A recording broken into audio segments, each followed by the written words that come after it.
रिया अपने मम्मी सुमन और पापा विनोद के साथ दिल्ली में रहती थी।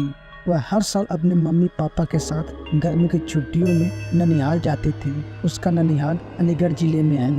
एक बार की बात है, रिया की स्कूल की छुट्टियां पड़ चुकी थी। रिया और सुमन ननिहाल जाने के लिए तैयार थे।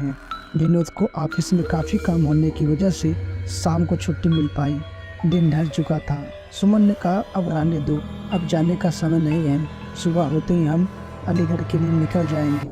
इस पर विनोद ने कहा, हमारे पास खुद की कार है, दिन ढल गया है तो क्या हुआ, कौन सा हमें वाहन बदलना है। रिया भी जिद करने लगी, मम्मा अभी चलो ना, मुझे अभी नानी के घर जाना है। रिया और विनोद के बहुत जिद करने पर सुमन जाने के लिए तैयार हो गई, लेकिन अंदर ही अंदर न जाने क्यों उसका मन घबरा रहा था। अब रात हो चुकी थी और इन लोगों की गाड़ी सड़क पर चली जा रही थी। रात की वजह से सड़क पर वाहनों का आना जाना कम हो गया था। विनोद का कार चला जा रहा था। सुमन और रिया पीछे की सीट पर बैठे थे। जिस गांव में उन्हें जाना था वह गांव अलीगढ़ से करीब 20 किलोमीटर आगे था। अब वे लोग अलीगढ़ पहुंच चुके थे।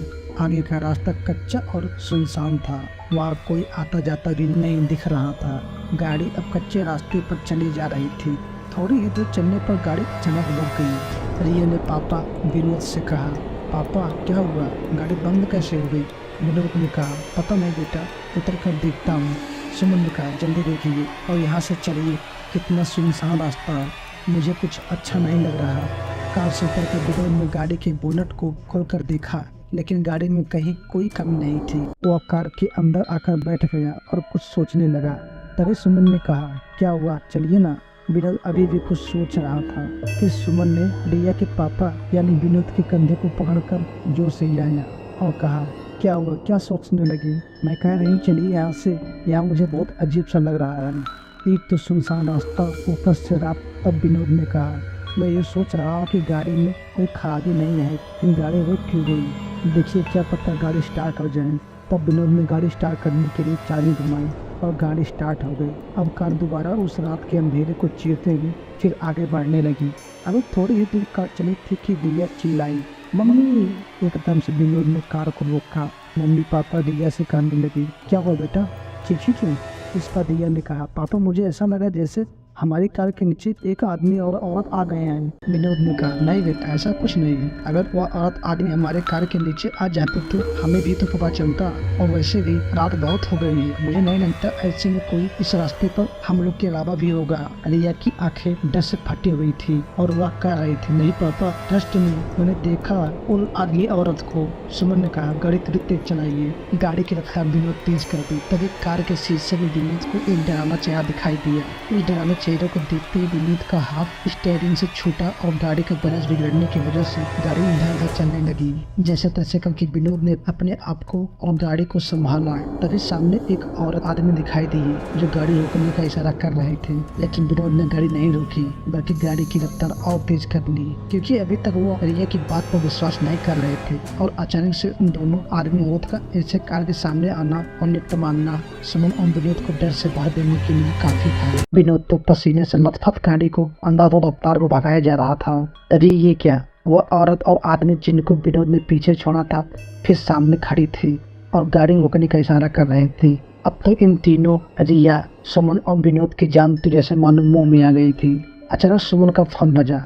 सुमन, हेलो, कौन। दूसरी तरफ से सुमन का भाई अर्जुन बोल रहा था, हेलो दीदी, कैसी हैं आप। सुमन ने कहा, भैया कुछ ठीक नहीं है, इस रास्ते पर बहुत गड़बड़ है। और सुमन ने उन दोनों आदमी औरत के बारे में भी अर्जुन को बताया।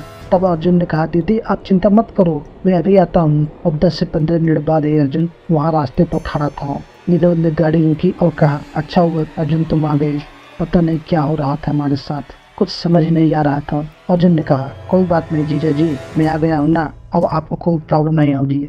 अर्जुन भी अब कार में बैठा और कार घर की तरफ चल दी। अब तो मानो जैसे सुमन, विनोद और रिया का डर अर्जुन के आ जाने से हवा हो गया था। अब सब लोग घर पहुंच चुके थे। अर्जुन ने कहा, लाइए जीजा जी, कार की चाबी मुझे दीजिए, मैं कार पार करके आता हूँ, आप अंदर जाइए। विनोद ने कहा, हाँ ठीक है, और चाबी अर्जुन को दे दी।